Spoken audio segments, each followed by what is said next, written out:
Arrancábamos este programa actualizando algo que no sabemos que puede llegar a generar. Sí, seguramente se puede decir que una victoria parcial de Israel por haber asesinado a el líder máximo de la organización libanesa chiita Hezbollah. Es difícil. En términos simbólicos, seguramente sí. Es un duro golpe para Hezbollah. Ahora, en términos del desarrollo posterior de la guerra o del conflicto, habrá que ver qué sucede. Pero lo decíamos la semana pasada, para charlar, para profundizar un poco más en realidad en relación a qué ha sucedido desde hace algunas semanas, donde explotaban esos Vipers y esos walkie-talkie en el sur del Líbano, masivamente, escalada mediante, bombardeo de un lado, bombardeo del otro. Bueno, de esto vamos a hablar con el colega, compañero, amigo de la casa, Sebastián Salgado, que tiene la gentileza de conectarse un sábado a la mañana para charlar un ratito con nosotros. Seba, muy buenos días. Nicolás, Miranda, Delfina de este lado. ¿Cómo va? Hola Nico, decime si me reciben bien, un saludo para vos, para las compañeras también ahí en Radio Trinchera. Bueno, un gusto poder charlar una vez más acá en esta mañana de sábado. Perfecto. Seba, director de Data Urgente, tiene un portal y un canal de YouTube donde hace interesantísimas entrevistas también, así que muy recomendable para todos quienes están del otro lado, seguirlo en redes, darle la campanita y ver el contenido que genera Seba, porque la verdad que no tiene desperdicio. Seba, teníamos pensado hablar de, bueno, la escalada, cómo venía el conflicto. Hoy por la mañana, noticia casi de último momento, Israel logra asesinar, o eso es lo que parece, Hezbollah por lo menos ya ha salido a reconocerlo, a Hassan Nasrallah, el líder, el secretario general de la organización. Esto puede potenciar aún más la escalada o el enfrentamiento, puede hacer que se involucren otros actores. ¿Cómo la estás viendo? Bueno, es difícil. Lo cierto es que ya no puede haber un nivel de agresión más grande por parte del ente sionista contra no solamente Palestina, sino ahora también contra el Líbano. Y sí, hay que reconocer que eh, Nasrallah durante más de 30 años ha sido un líder que ha sabido llevar adelante un nuevo nivel de resistencia por parte del pueblo libanés, sobre todo lo que es el sur del Líbano. Él mismo viene de una sucesión de otro líder de Hezbollah, que era al-Masawi, que duró muy poco tiempo porque también fue asesinado por el ente sionista con una bomba, con un misil, junto a toda su familia, con su esposa, con sus hijos. Y el martirio de Nasrallah puede marcar un punto de inflexión importante. Ahora, hay que decir que las estructuras de la resistencia no se manejan como lo que podemos llegar a interpretar una orden de mando militar occidental, ¿sí? Cada combatiente de la resistencia está orgulloso de convertirse en mártir, y esto es lo que pasó hoy con Seyyed Hassan Nasrallah. En ese sentido, sí hay que reconocer que no han alcanzado todas las medidas de seguridad que hemos visto desde hace varios meses, prácticamente años, diría yo, que todos los discursos de Nasrallah, si bien se dan en un espacio público, él los hacía a través de videos. Hacía ya bastante tiempo que él no podía dar un discurso de manera pública porque aparte ponía en riesgo a toda la gente que lo iba a escuchar. Pero la sensación que yo tengo es que este ataque, que recordemos también ha asesinado a otro grupo importante de personas, no es que haya sido un asesinato selectivo. Han martirizado a muchos civiles, hombres, mujeres, niños, en este tipo de ataques.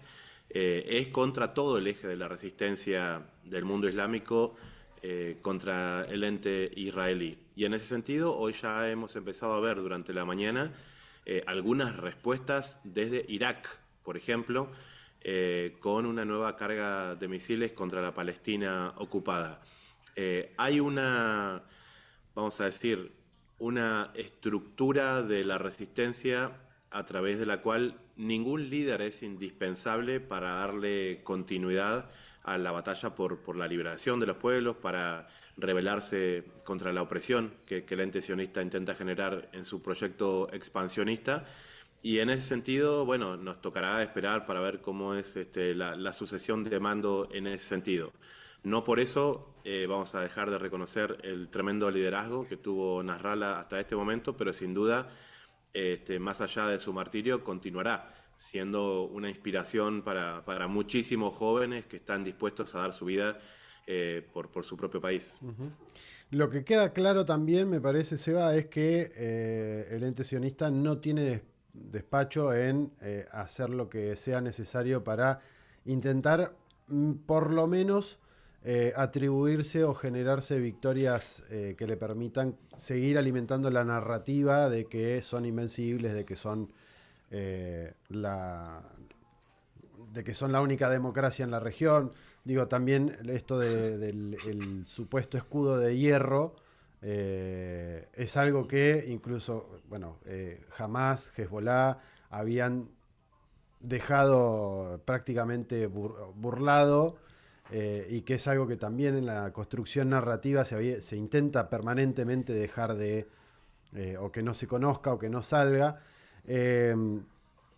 Y la pregunta iba más por este lado, enganchándolo incluso con el discurso de Netanyahu en Naciones Unidas, que muy por el contrario a tratar de minimizar las cuestiones, redobló la apuesta y dijo hay que seguir peleando, hay que matar a los terroristas, y se sigue alimentando esa cuestión de organizaciones que discuten terrorismo. Sí, es una palabra que ellos de alguna manera han creado su propia concepción, ¿no?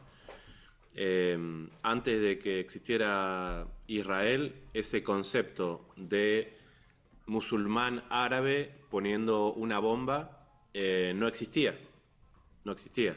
Sin embargo, sí ya existían movimientos sionistas como el Irgun, la Haganah, que ponían bombas incluso contra su propia gente en pos de intereses políticos, por ejemplo, como cuando en 1940 hicieron hundir el buque Patria en el puerto de Haifa, 8 años antes de la creación del propio Israel, matando a muchísimas familias judías que venían huyendo del nazismo en Europa, solamente para demostrarle a los británicos que ellos estaban dispuestos, el sionismo terrorista, a matar a su propia gente con tal de llevar adelante su proyecto político de ocupación territorial.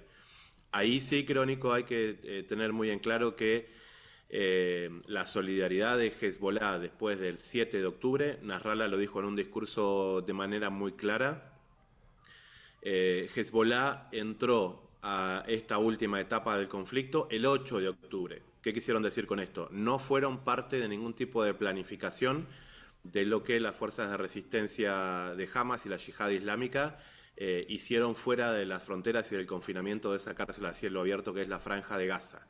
Pero sí empezaron a solidarizarse desde el día después, lógicamente, para crearle otro frente al ente sionista. Pero lo que tenemos que recordar siempre en este sentido que el ente israelí es la representación de los poderes occidentales en Asia Occidental. Ya cada vez tratamos de usar menos esa palabra de Oriente Medio. Y en ese sentido, bueno, o sea, vos ves a un país como el Líbano, que es muy pequeñito y que al mismo tiempo está dividido en facciones, porque la resistencia, hay que decirla, no la llevan adelante los cristianos maronitas. O sea, la resistencia la llevan adelante de manera muy mayoritaria, y que son quienes ponen en el cuerpo, es la resistencia islámica chiita a partir del grupo Hezbollah. No es el único, pero sí son los que de alguna manera han expulsado ya a Israel anteriormente, que había llegado a ocupar todo el sur del Líbano hasta la capital Beirut.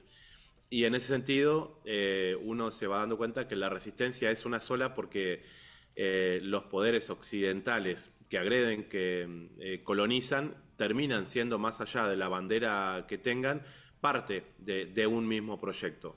Entonces, lo que queda ver ahora realmente si los otros países que también están siendo amenazados por el ente sionista, porque la expansión que ellos tienen como proyecto político va más allá de Palestina, va más allá del Líbano, va más allá también de las fronteras sirias. Entonces, evidentemente, si es todo Occidente el que está atacando a través de esa máscara que se llama Israel, a este conjunto de países de Asia Occidental, bueno, la lógica sería es que exista una respuesta, por lo menos por parte de la Liga Árabe en su totalidad. El problema es que las monarquías del Golfo que reciben de alguna manera el beneplácito occidental porque terminan siendo aliados directos o indirectos, estoy hablando del Consejo de Seguridad del Golfo, Emiratos Árabes Unidos, Kuwait, Bahrein, Arabia Saudita, por supuesto, y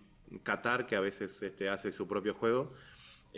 Bueno, están traicionando, hay que decirlo en esos términos, están traicionando la resistencia del pueblo palestino, están traicionando la resistencia del Líbano en el sur, y entonces hay un nivel de asimetría militar que, bueno, hace que sea imposible, ¿no? Poder generar un conflicto. Y la estrategia que usan ellos, como los combatientes de la resistencia islámica, son hombres y mujeres muy valientes que están dispuestos a martirizarse cuando haga falta, y del otro lado hay unos soldaditos que tienen pánico de enfrentarse a ellos en el terreno. De hecho, tienen pánico de entrar en la franja de Gaza. Ahí se les ha generado una cantidad de bajas importantísimas por parte de la resistencia. Lo que utilizan es la estrategia de la cobarde distancia, ¿no? Tirando misiles, tirando con aviones, porque no hay ni siquiera una estructura de defensa antiaérea, y a partir de eso, bueno, generan un daño importante que hace que toda la población libanesa en estos momentos, cuando lo pensamos es increíble, vemos prácticamente a 500.000 de personas en el Líbano queriendo entrar a Siria, que es otro país que no termina tampoco de acomodar su estructura política, porque los grupos terroristas creados por Occidente siguen operando ahí, el Frente al-Nusra, Daesh, el ISIS, y lo vemos sobre todo, por ejemplo, en ciudades como Idlib, donde están tomando prisioneros para secuestrarlos y llevarlos como esclavos mercenarios a Ucrania. Es increíble porque nadie lo está diciendo, pero es así. Esos grupos terroristas occidentales secuestran a hombres en Siria y los trasladan y los obligan a ir al frente de la OTAN en territorio ucraniano para pelear contra la Federación Rusa. Entonces, cuando vemos el trasfondo de todo eso, es la misma pelea occidental contra las resistencias, y en este caso le tocó sufrirlo al Líbano, pero sobre todo a la resistencia de Hezbollah. Sebastián, ¿cómo estás? Buen día. Te quería consultar, recién venías repasando un poco, ¿no? Este conflicto que muchas veces desde Argentina se aborda más como una cuestión regional, ¿no? Y de cómo actúan los poderes a nivel internacional, y lo que venimos siendo testigos en el último tiempo tiene que ver con un llamado de alto al fuego, ¿no? Por parte de algunas potencias mundiales. ¿Crees que es un disfraz, digamos, una cuestión meramente formal de cómo pararse, digo, ante la ONU y demás, o tiene que ver con un desgaste que está teniendo a nivel internacional Israel en cuanto a la defensa, que quizás antes la tenía mucho más asegurada por parte de las grandes potencias mundiales, de defender su estrategia, ¿no? de aniquilación? Sí, yo creo que es una estrategia que, bueno, o sea, sería súper válido, sería la primera cosa, ¿no? Un alto el fuego para después empezar a ver de qué manera la gente que se encuentra dentro de esa estructura de crisis humanitaria, donde mueren personas todos los días, ya no solamente en Gaza, sino también en Cisjordania y ahora en el Líbano. Pero el tema es que en Israel no se puede confiar nunca. Ellos pueden plantear mesas de negociaciones, directas o indirectas, que después ellos mismos no respetan. Y al mismo tiempo, cuando uno piensa, bueno, ¿con quién estarían negociando eso, lo que podría llegar a ser un alto al fuego? Si pensamos en la figura de Mahmoud Abbas, que también lo vimos esta semana en los discursos de la Asamblea número 79 de las Naciones Unidas, yo sinceramente no lo veo como un representante de los intereses de los palestinos. Mahmoud Abbas ha articulado una estructura diplomática que termina justificando la continuidad del genocidio israelí contra el pueblo palestino. Entonces, si vamos a decir, ese acuerdo de alto el fuego se da entre la Autoridad Nacional Palestina de Mahmoud Abbas y el ente israelí, bueno, la verdad es que no están teniendo en cuenta la situación real de los palestinos. Y en cuanto al Líbano, evidentemente, o sea, los habitantes del Líbano, como cualquier país del mundo, o sea, quieren vivir en paz, son gente amante de la paz, pero su territorio es codiciado de una manera en los cuales ellos, si quieren seguir siendo parte de esa geografía, les toca exponer sus propias vidas. Y bueno, ellos se han organizado de una manera diferente de lo que son las estrategias militares que habían tenido en los últimos años. Tienen más poder de fuego, por supuesto que es nada comparado con lo que tiene Israel y todo el financiamiento que le da Occidente, pero las posibilidades, o sea, deberían estar abiertas. Ahí vemos que las propias Naciones Unidas termina siendo un escenario o una pantalla ante estas situaciones porque no se respetan ninguno de sus dictámenes y al mismo tiempo tienen dentro de sus cuerpos directivos personas, por ejemplo, como la directora de UNICEF, que es la encargada de garantizar los derechos de las infancias, que es la esposa de uno de los CEOs de BlackRock, que son una de las empresas que tiene mayor cantidad de acciones en la venta de armamento a Israel. Es la esposa de UNICEF. La esposa es la directora de UNICEF. Y entonces, en ese sentido, vemos una serie de máscaras occidentales que, si bien en algún sentido pueden llegar a dar una sensación de decir, bueno, ahora ya asesinamos a Nasrallah, nos vamos a quedar quietos por un rato, la historia nos muestra de que ni siquiera en esas condiciones se debería confiar en ellos. Seba, te llevo un poquitito más atrás, por lo menos la última de mi parte. La semana pasada, mientras analizábamos lo que había sido el inicio de esta segunda oleada de agresiones ahora contra el Líbano, con la explosión de Vipers y de walkie-talkies, citábamos a Snowden, a Edward Snowden, el ex agente de la NSA, que decía, de ahora en adelante todo el mundo está inseguro ante lo que acaba de suceder, que han demostrado que pueden meternos en un teléfono como este, o como un dispositivo tecnológico, una computadora o lo que fuere, y que se termine convirtiendo eso en una bomba, en un explosivo. ¿Crees que ese hecho particular, el común de la sociedad lo vio como lo presentó la narrativa occidental de la gran operación de inteligencia de Israel respecto de poder infiltrarse y poder haber hecho todo ese teje y maneje para efectivamente dar un golpe grande en el sur del Líbano, o que muy por el contrario lo que se ve es precisamente que ya no estamos ni siquiera seguros de si un teléfono puede explotarnos en la cara o no? Sí, la verdad que esa estrategia de los Vipers, los buscapersonas, le dicen en Europa, los handy, walkie-talkies, incluso también explotaron algunas estructuras vinculadas a paneles solares en algunas casas, es claramente una estrategia terrorista, ¿sí? Es utilizar tecnología de uso estrictamente civil, un tanto obsoleta, pero más segura para quienes tienen misiones tal vez militares, sin importar las consecuencias. Y en ese sentido, lógicamente, Nico, yo creo que tiene que hacernos reflexionar a la hora de elegir un dispositivo, que sea un dispositivo que no haya pasado por una estructura de fabricación occidental, como en el caso del mío también. Yo solamente compro aparatos chinos, ¿sí? ¿Por qué digo esto? Porque creo que hay que tener en claro que si bien vamos a decir, el proyecto colonizador sionista está dado sobre el territorio palestino y ahora está queriendo ampliarse también hacia el Líbano, ya tienen las alturas del Golán en Siria, vamos a ver cuánto le dura todo eso. El sionismo no fue creado para colonizar esa parte del mundo, sino que es un movimiento político que está dispuesto a hacer lo que ellos crean necesario para conseguir sus objetivos políticos. Y en ese sentido, nosotros, vamos a decir, latinos de esta parte del mundo, significamos lo mismo para un sionista israelí que un musulmán árabe palestino. Es lo mismo.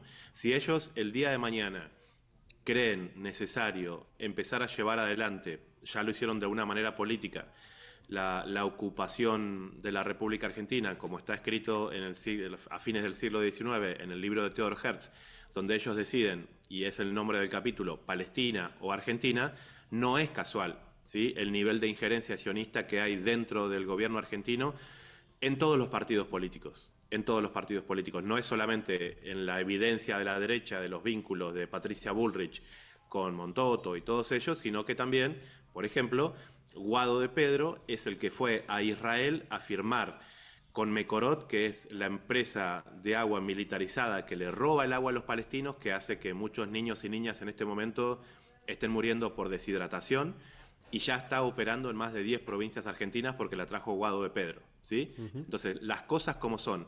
Y cuando uno ve el nivel, vamos a decir, de injerencia que hay dentro de nuestro país, es porque uno puede proyectar las intenciones que hay también sobre nuestro territorio. Y en ese sentido, si ellos lo hacen con población libanesa en este momento, que le hacen explotar un teléfono en la cara, también tranquilamente lo pueden hacer con población de la República Argentina que ellos consideren parte de una resistencia que no les deja llevar adelante los proyectos políticos sionistas que hay también sobre nuestro país. Entonces, lo mínimo que nosotros podemos llegar a hacer es tener en cuenta algunas estructuras que ya existen, como la campaña BDS, boicot, desinversión y sanciones, no consumir, no comprar ningún producto que sea fabricado en la Palestina ocupada, léase Israel.